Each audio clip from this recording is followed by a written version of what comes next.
Hello agus fáilte chuig an chéad agrán de email an phobal de 2012. Tásúla an céirle a dhéanamh gach caicís sa bhí. Bí cinnte teangamhála dhéanamh linn má tá éon scéal nó ócáid a heasdaon mo bhraintlinn. Beidh email an phobal a déanamh scéalta nuachta tuis go bhfuil an méid sin ar siúl ó thaobh an nuachta de ar fud chorcaíne. Don chéad bhír inmh chuig mé héin agus fear an cheamara cían bharné chun cainte le Jim Long ó cheann trá faoi aistrú an seirbhís gaga foist. Le blianta beag an nuas tá brú milteach ar seirbhísí pobal las modas na Baltimóra. Tá na stáisiún Gordaí, Ifrigaí Poist, Siúpaí agus pobalna a dúna go réalta le mo féin dua. Ach an seo a gceann trá, cé gur siúpa cuairmach é siúpa í luing, le hifig an foist I measc seirbhísí eile, tá an seirbhís gaga poist astra go dtí an dagan anois. Leabhar le Jim Long miall ar seo. Seo chud le scéim a tharsúlaigh an post timpeall na tír ar fad. Tá siad ag tógan na fear foist agus a chur le chéile in áit na lárnach, so sé sin tosna húsanú na ngálaach sa sé take go fada le céirínis. Agus de bhar san tá na fear foist ó ceann trá agus ó bail na ngáil eistre isteach an dagan chun scaga poiste dhéanamh, agus an is siad lunathe sa dagan agus tosnaon siad an son ar maidin agus an son scapa siad an post ar fud na túthe mar as gannách. Ní dhéanann sé ag dearan le ní léon tuncarige ar na seirbhísí a gun san na hifigií foist agus tá mórrán seirbhísí in hifigií foist mar as óil faoi láthair rudaí ar nós cartaí AIB is féidir carta AIB úsáid chun airige de chur isteach nó hágann amach san hifigií foist. Beidir nach bhfuilistigh daoine é sin agus seirbhís é sin ag míadú I gcónaí agus cumáile sin is féidir mórrán bilí a dhéachs na hifigií foist agus ordú poist agus rudaí mar sin so mórrán seirbhísí ar fád na hifigií foist agus ha míid tharbh buchas an tacaíocht a fachta goin go dtí seo a muinte na háite. Last year that ha busky bioga le anamcha na bailte timpeall na háite seo. Cad a thorlóigh le na busky bioga sin? Well, cosúlinn hénig beag na buscaí sin I gcónaí ann agus tásúil gon go mé míad gcónaí ann aber níl siad a dá léanáit agus níl míad a léanáit.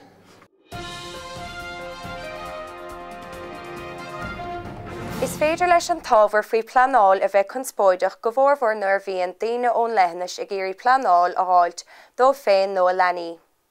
Le déanaí dáilsigh an chóirla chúnta na pleanantas na bailte beaga agus na seáidbhailte. Chomá leis sin tá chun spóid faoi tálan an náach séirechas. Chumar ar caint le cathaoirlach fórm roinach treasan I bhanín.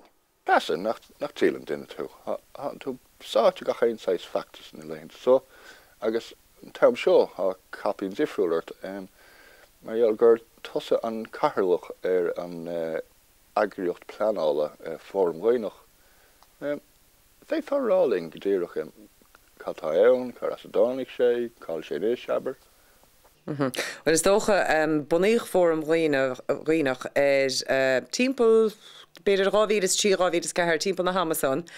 De bhór cad pleanála a bhí choristeach do bhailnar téirigh le haig istáis tííochta a thógann agus go raibh go leor cún spóide a buint lei sin tuisc nach ar bhéon chaníal teangan lecha síos ag an gcóirla chunta ag an nám nó nar bhéon teoracha fiúán de orbaróí ag an nám.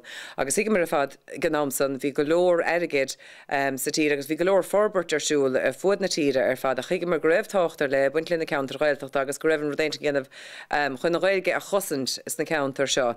Agus dá réir bunaíoch fórm daoinech an bhdéon sin agus is in na dhéag sin a thug mar rin bula leis an gcóirleoir chunta le na chóirleoirí chunta leis an bhainisteoir chunta chun ar nimní a chur an núldóibh agus chun na chinú go raibh cuintí teangan ghlachas snáibh I ggéan orbaróir a bheith ag forbert istátí tún sclíochta leistigh don na counter gailteachta an sa géirí.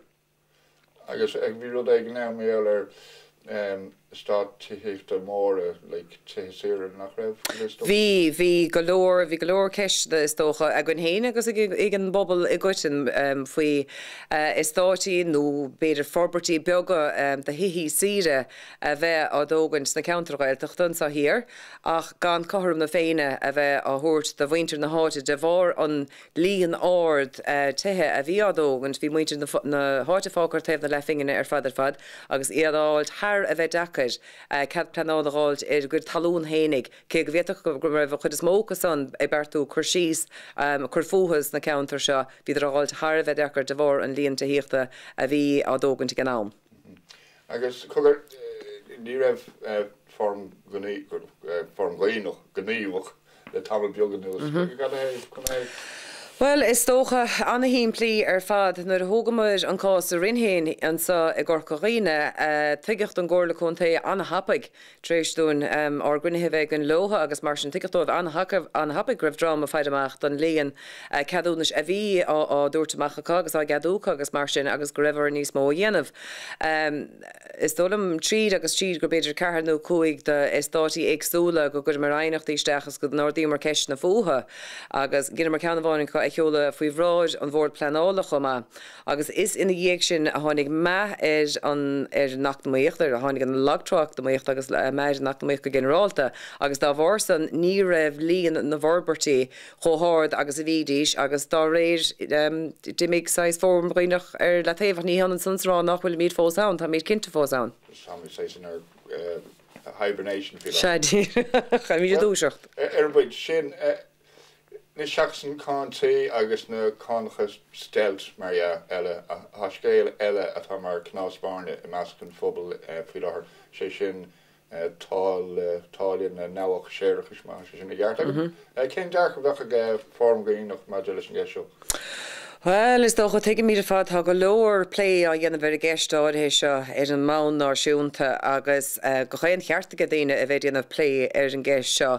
Feictar domsa go bhfuil feib mór a bháin le seo mar nach bhfuil éon seoirlínta sa léire éisithe ag an rialtas ná ag an Ryan Cóhíl nó géan chóirla chunta ar fuad na tíre ar an ábharsá cé go bhfuil siad i ggéire ar chuoine a gcuid dách séireachais a chlárú lena go cóirlú ar córlí chunta áitiúla féin.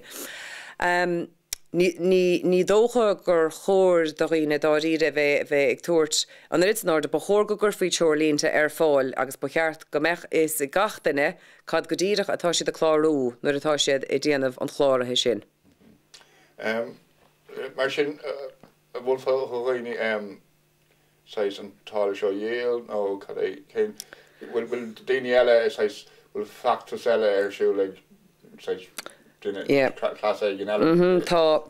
go leor feachtas ar siúil a ríist ar fuid na gaantas ar fuid na tíras docha chuig toscaireacht anna láidir ó Chanamara isteach go dtí chóirla chunta na Gailí grinú bhí go san an bhí se caite a chud míhástocht in úldómh mar tuigeann go chéin duine nach bhfuil puoin dearmh le bheith i ggéire roioine airgad a chahabhach i dtéanamh chlárúir déagachas nach bhfuil tuair me go dtíine cad a bheith se chlárú ar chóir do roioine chlárú is dócha gur ceist farsanta í sin de gatainine ach sin nó venture rá agus bhechan fór marrá in éan le ná bí cinnte go bhfuil agat cad a hanú chlárú má hanú chun chlárú a dhéanamh ar rách séirchas. Agus as na dúil an ceart a go bhanis gofuil ceart se bhil na gailstan seo tá siad ha factus go hais ag na siú le? Tá cearta síbhéalta na gailta fé mar déantó tá sé tréis cruú a reachtáilinn sa go háitiúil ar an ábharsa agus bhí cruú an na bhacha tá an fórum a go bhála cearta síbhéalta chumá ar an ábharsa is dócha gur ábhar é go méid go leor díspóireacht a fós le déanamh agus go leor ólas le bailú faois ar measca daoine go cinnte. So tá an fórum i daghála cearta síbhéalta agus tá cearta síbhéalta i mún an nachtas an sa go háitiúil ar an ábharáidithe seo. So an gilinn sin go méid form gaoinach ag takeú leis ó cinnte be míad a carú le cearta síbhéalta chunolalas sa scape agus mar sin ar na dá séirechas agus é seoirlíonn tu go isteach. Okay, tá scéile le scéaltá histeach an solas le déirní ná go bhfuil na cápa sílas planana nó a bhhain le dréocht planana áitiú chábhílas dóé chábhílas a thugta chuir le chéile ag Garda Hyundai agus iad hosbáint an seo in ifcií an Garda Hyundai sa daingan. An orhéarnach a handar amach chábhílas seach mas bu mo chéine nuair a bhí an tíirfií chus an tilgar Celtach bla bla agus bhí annach is talamh crisa i gcár tííocht. Ag an am sin cadéad scéal tarnis bhadéis nó bhfuil is a ggé fáin gine cadéad scéal. Well is socha is dúrach le fíor ghéanaí atá na planas an take amach ríist tá fóm I féchant na planana agus a déanamh mionscrúdúir cad é go dtíireach atá bertathe ag an cóirla chunta bhí go leor talún crisathe ag an nám le haig forbertí ta héachta agus tá bhaintse den smaoine bh an buinte seo go meach eictrisú beidir déanta oras an an buinte mar nátá loig an 6 an forbert a ríis fé mar a hálaigh I réimse an tígar Celtach. Tá mí desúil nuair a bheith 6 mionscrúdú déanta an hénig go rachtálaigh fóm déanaach sreachrinithe chun na pobl agsúlas na counters na bailte fearnigsúla an sá leistíir de rangan agus dagan hen go cinnte chama a chuidir nólas maidir le cadatás na planan na féin ó héamh an chórlaún téad na blianta beag goróin. Agus bhís caiint le coppla duine méar seo agus dúirlumm nach bhfuil legan gailen an fééis sin. Gur bhistam níl éon legan gailge donna cápéisi fáil go fóil rud nachfuil sásúil agus is rud a thóg fóm daoinech leis an gcóirlaún ta an báta ar nach chun chinú go meach na legan gailge fáil níos níl mí cinnte go fóil an meisiad chur fáil go lua nó an bhfuil siad léteach ach tásúlagan go gurfar fáiliad an sathíar a gorcaíine go lua. Agus aber how did he like I said Tomlin hánig form going nach an sé like I so go déine nó so do he no déine his chapter nash agus nach an Cormacha go ber forming gus a fellow taco no cower hort de orn going nach.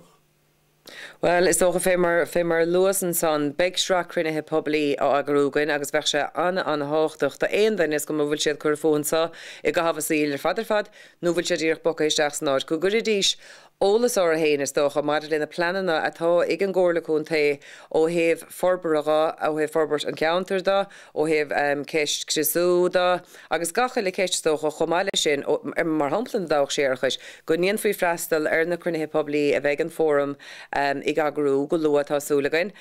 Well hasig gur míle maigad fé sin fi hachttasteach an seoling is kaintling agus leúna dé be mú kaint a ríist maidir an rudi sin well a fléirm agus rudí eile bheith I tatan is slá fónis. Gur míle maigad.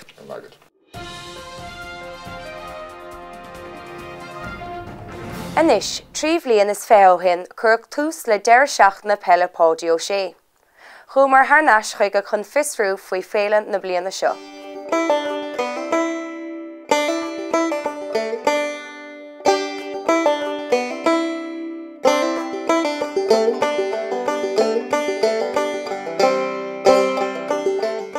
Pádaoine fadúin deir seach na féile pódio sé anis.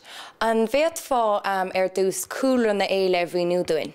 Is féidir tá hosnig sé seomach siar is na nóchadaí people 1990s dónam. Fuair is gléich ó cahiarlach club Bishopstown a Gorcaig agus bhí sé lora goram go bheith an bheitach sé fuirin Bishopstown a thuair go dtí an Gaeltacht a go déir seachtainna tréis na nolag chun cluthe dúlána agus ábhríon craic a bheith có sa hosnóidí amach a gceart a trénáil go na bliana nó. So thugus galúntá go mé ó an Gaeltachtaíad agus an seachtain céanna fuair is gléich ó ngailemh ó fuirin sa gailemh a hasasta go teach go cort go gcuoine. So snéana a hosna sé dá riadh.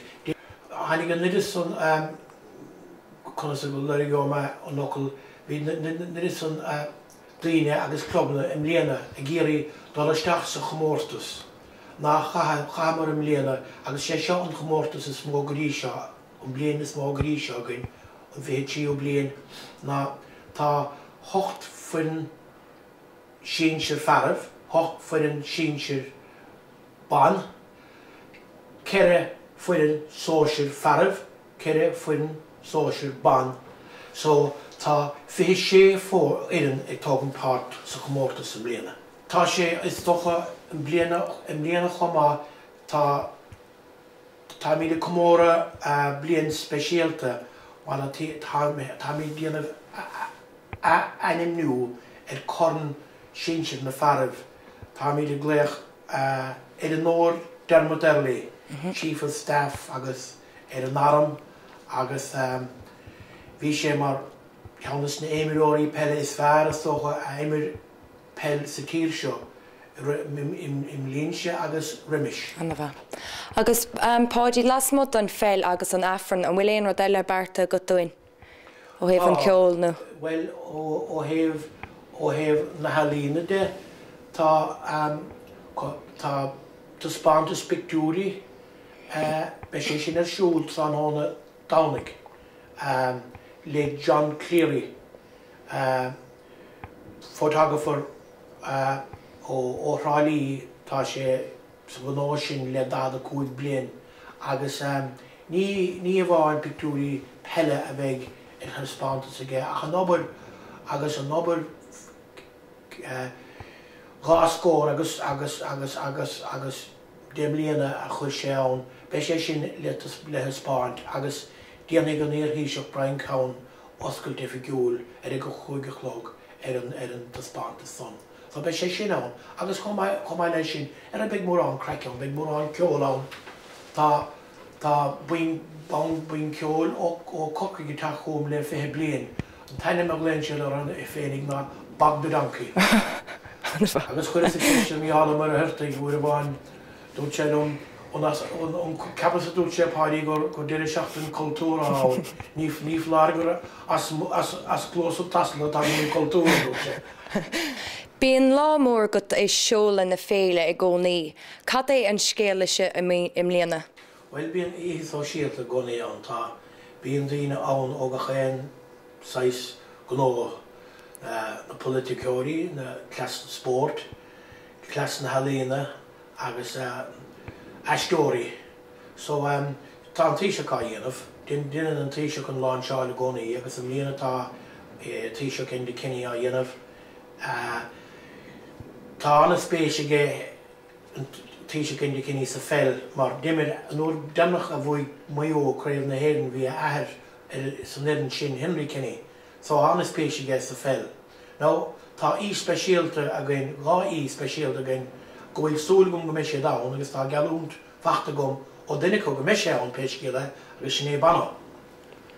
So, crednú ná credé, nuair a bhí sé dimmart le círéis na seachtaí agus is na cloí mór a gine blá clia. Bhí banna tóca leis na cloí sin agus úsáis an atmosfér a bhí páirce crochaigh, mar is tócha bíad na blá cléige thugann dathú goí cnocha séí a go dúis leis na buntings agus na banners agus an hullabalú go léir. Agus be sé ann agus tásúla gom chuide thuairtá teachtú réigen go cocaíine, mar nó denach go bhfuilas leis tá anna annair dul gorís na dáin. Cuairta thuairt go dtí an blascaid mór agus bhránó é sin agus tá tnú leis go docha sé suas an chuide teach go cocaíine. Well hásúla gom go dógann sé suas é chur lé a chumsa chumá, mar suirta go bhfuil sé teach saoil. Alright, gur míle pádaí. Ar an 7 lás féthe de saoil na nurig, dhéann sé báisteach an trauma gur coríne. Dhéanach annach chuid dochar do tithe, bóthra agus fermacha. Inún chuoin cheannig PC mór a talún denna gnic agus scriseach an réileach chumá ina measc. An seo ar an riasc búlach na ferganmh go donna. Os clíoch tighrich díreach riimiis na nullag agus thoimid chun caint le Paul míall ar cuasaí go nó tar éis na tubaiste. The water started coming in the front door from the river, and I went out to tell Adrian, I think we have a problem. By the time I came back out, about 2 minutes later, the water was coming in the back. So basically the river came from back through the front and straight through the place. Everything was destroyed. I mean, the house next door, the pub, the B&B and our own house. So it was 3 feet of water came through everything. So this is the height that the water came to. I think my Auntie Maureen's house next door is still unlivable in, really. Our own house is still quite bad, yeah.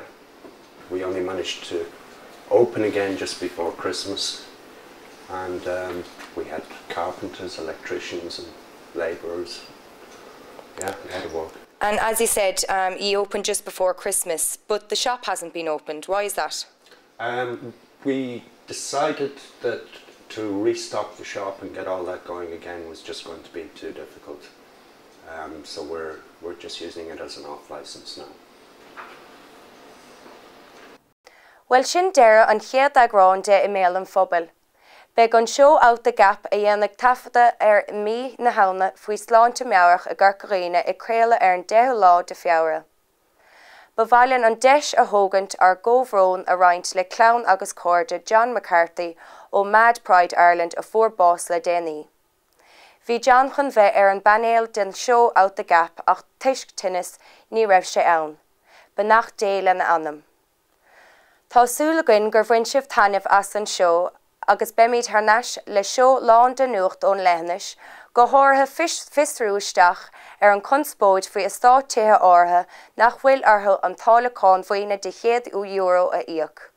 Agus beidir fiú amháin go mbeidh aglah leis an taoiseach Enda Kenny atá a agrúgann faoi láthair. Slán go fóil agus cíimiid sibh I gcaithcís.